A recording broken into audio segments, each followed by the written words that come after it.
আলেমদের সম্পর্কে সমাজে প্রচলিত তিনটা মারাত্মক ভুল ধারণা ভেঙে দিব আজকের ভিডিওতে। দেখুন, আলেম সম্পর্কে আমরা ছোটবেলা থেকেই কিছু বদ্ধমূল ধারণা নিয়ে বেড়ে উঠি।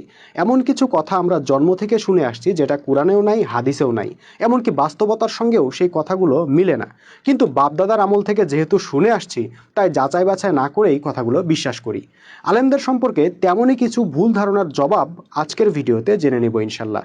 আশা করি ভিডিওটি শেষ পর্যন্ত দেখবেন। মাওলানা মুফতি না হলে ইসলাম বোঝা যাবে না।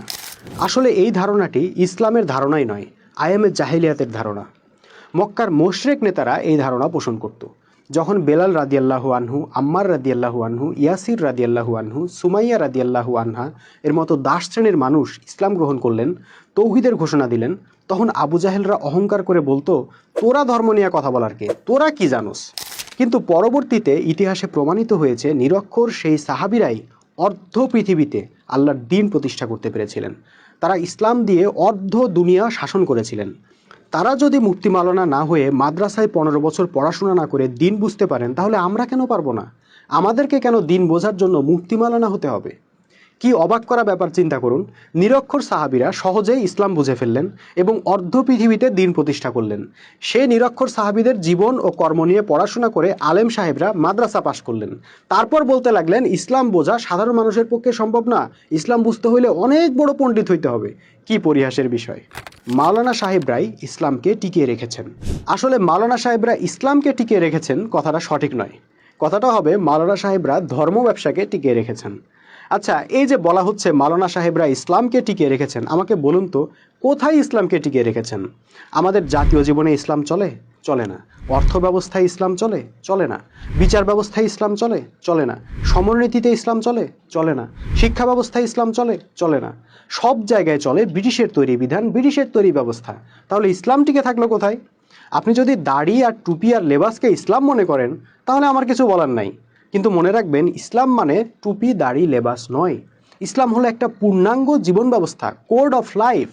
যখন কোনো জাতির মধ্যে ইসলামের দেওয়া রাষ্ট্র ব্যবস্থা, ইসলামের দেওয়া অর্থ ব্যবস্থা, ইসলামের দেওয়া বিচার ব্যবস্থা, ইসলামের দেওয়া সমাজ ব্যবস্থা, ইসলামের দেওয়া সামরিক ব্যবস্থা প্রতিষ্ঠিত থাকবে, তখন আপনি বলতে পারবেন ওই জাতির মধ্যে ইসলাম আছে। আমাদের জাতির মধ্যে কি সেটা আছে? আমাদের রাষ্ট্র, সমাজ, আইন কানুন, দণ্ডবিধি, বিচার ইত্যাদি সকল অঙ্গনে চলছে ব্রিটিশের দেওয়া ব্যবস্থা। তাহলে ইসলাম টিকে থাকলো কোথায়? অন্তত মসজিদ মাদ্রাসায় তো ইসলাম আছে।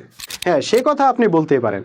আপনি বড় বড় মাদ্রাসা আর আলিশান মসজিদ দেখে ভাবতেই পারেন এই তো মসজিদ মাদ্রাসার মাধ্যমে ইসলাম টিকে আছে।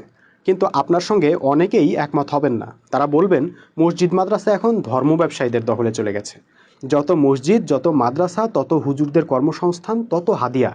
সেজন্য যখন কেউ মসজিদ আর মাদ্রাসায় হাত বসায়, আমাদের মাওলানা সাহেবদের মাথা গরম হয়ে যায়। কিন্তু সুদভিত্তিক অর্থনীতি চলছে, এ নিয়ে মাওলানা সাহেবদের কোনো মাথা ব্যথা নেই।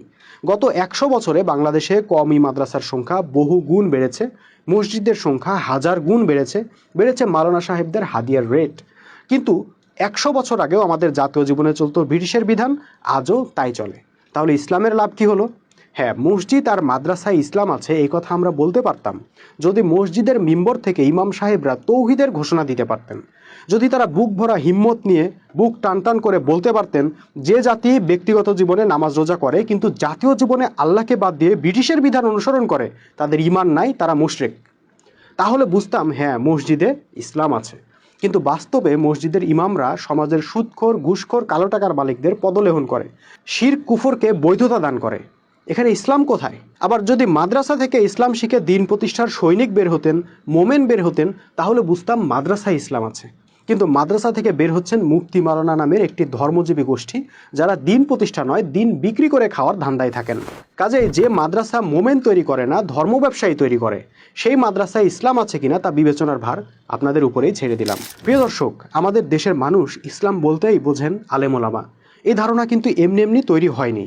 আমাদের মাওলানা সাহেবরাই ইসলামকে কুক্ষিগত করার জন্য সুকৌশলে এই ধারণার বিস্তার ঘটিয়েছেন, যাতে সাধারণ মানুষ নিজেরা ইসলাম জানার ও বোঝার চেষ্টা না করেন, নিজেরা কোরআন হাদিস নিয়ে অধ্যয়ন না করেন, ইসলামের ব্যাপারে যেন চোখ কান বন্ধ করে আলেমদের উপরে ভরসা করেন।